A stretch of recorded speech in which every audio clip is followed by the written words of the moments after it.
Alibaba and the 40 Thieves. Alibaba was a woodcutter. He was from Persia in the Middle East. One day he was at work in the woods when he saw 40 men on 40 black horses. They stopped near a huge rock. They had 40 big, heavy brown sacks on their backs. Alibaba watched the men as they got off their horses.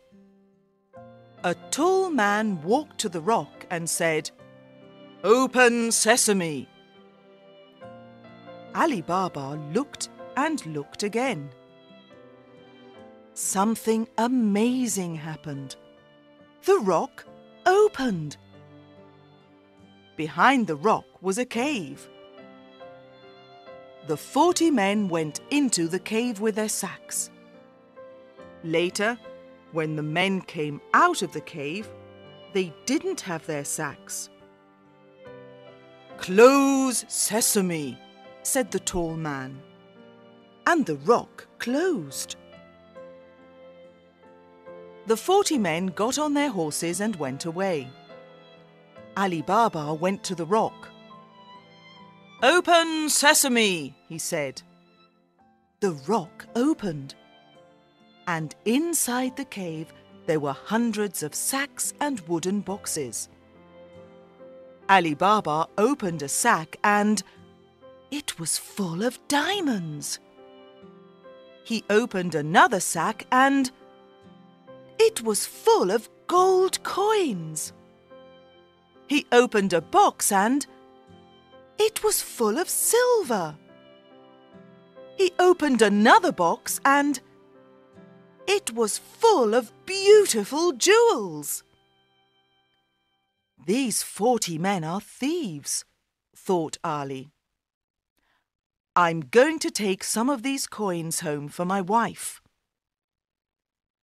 He put some gold coins into his bag and went out of the cave. "Close sesame," he said. The rock closed and he went home. Alibaba's wife, Nasreen, was in the kitchen. Alibaba told her about the 40 thieves and the treasure in the cave. "This is wonderful news," said Nasreen. "Can we take more money and buy a new house and new clothes?" "Yes, but we mustn't tell anyone," said Ali. "The 40 thieves are very dangerous men." Ali's brother, Kasim, was outside the kitchen. He opened the door.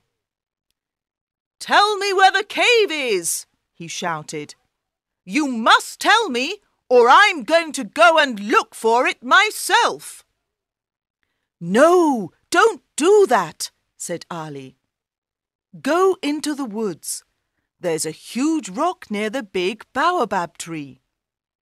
The rock opens when you say, 'Open sesame,' and closes when you say, 'Close sesame.'" Kasim went to the rock. "Open sesame," he said. He went into the cave and the rock closed. "This is amazing," thought Kasim. "Gold, silver, beautiful jewels." He had 3 big sacks with him and filled them with gold and silver and jewels. He stood in front of the rock and said, "Open wheat." But the rock didn't open. He said, "Open corn." But the rock didn't open. "Oh, what is the right word?" he thought. Kasim was angry. He couldn't remember the word. He sat down to think, but suddenly he heard horses. The 40 thieves were outside the cave. "Look, a horse! Someone's in our cave," He can't have our treasure. He must die," said the tall man. The next morning, Kasim's wife, Zila, went to Alibaba. "Kasim didn't come home last night. Do you know where he is?" she asked. Ali told Zila about the cave. "Please go to the cave. The thieves are dangerous men. They'll kill him," she said.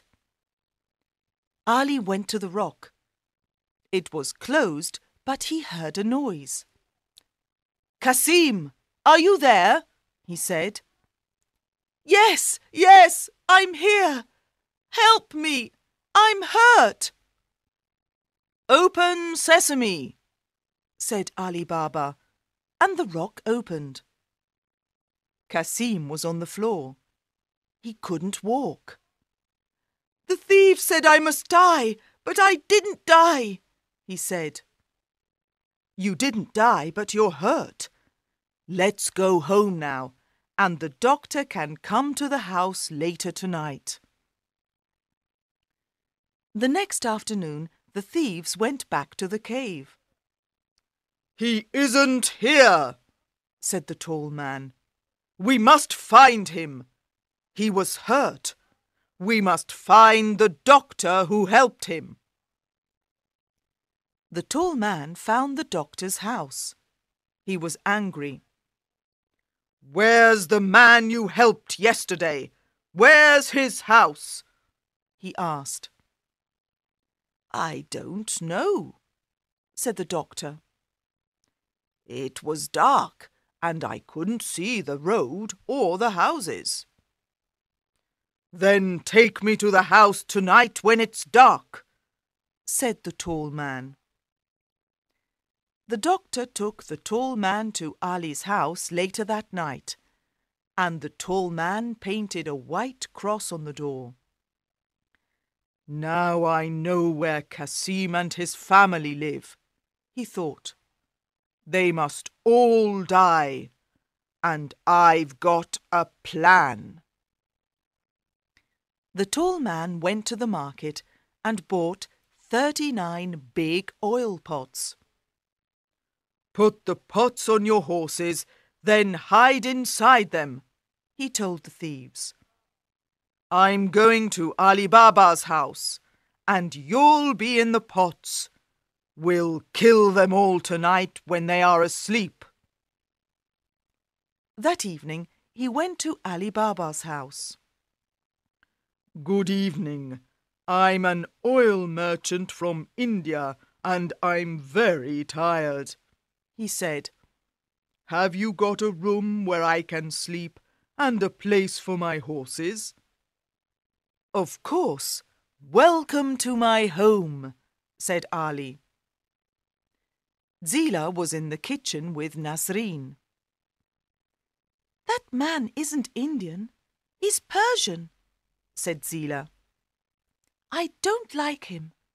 Let's go and look at the pots on his horses." They went out of the house into the garden. There were lots of stars in the sky, and everything was very quiet. Suddenly, they heard a man's voice. "When are we going to kill Kasim and Alibaba and their wives?" "When they're asleep," said another voice. The women looked at the pots on the horses. 39 pots in their garden, 39 men in the pots, and 1 man in the house. The 40 thieves! "Quickly," said Zila, "open the gate." Nasreen opened the gate. "Shoo, shoo, go away! Shoo, shoo, go away!" they shouted at the horses. The horses ran out of the garden. They ran and they ran and they ran. They ran into the desert and never came back. The tall man went into the garden when everyone was sleeping. His horses weren't there. His pots weren't there. His men weren't there. He ran out of the garden. He ran into the desert, but he couldn't see his horses or his men. He ran and he ran and he ran, and he never came back. In the morning, Kasim and Alibaba woke up early and went into the garden. "This is very strange," said Ali. "The oil merchant isn't here, and his horses aren't here. Where are they?" "You men are very silly," said Nasreen. "Yes, very silly," said Zila. "The oil merchant from India wasn't an oil merchant from India." "No," said Nasreen. "He was the leader of the 40 thieves." "Where are the 40 thieves now?" said Kasim. "They ran into the desert, and let's hope they'll never come back," said Zila. "Tomorrow you can go and get the treasure, and we'll give some to everyone in the village." The next day, Kasim and Alibaba went back to the rock with 10 grey donkeys. "Open wheat," said Kasim. "No, silly, don't you remember? It's not wheat, it's sesame," said Alibaba. "Of course, the word is sesame. Open sesame," said Kasim. The rock opened, and they put all the wooden boxes and sacks of treasure on the donkeys. Then they went back to the village and gave the treasure to the poor villagers. "Thank you, Nasreen and Zila," said the villagers. "You're very clever women."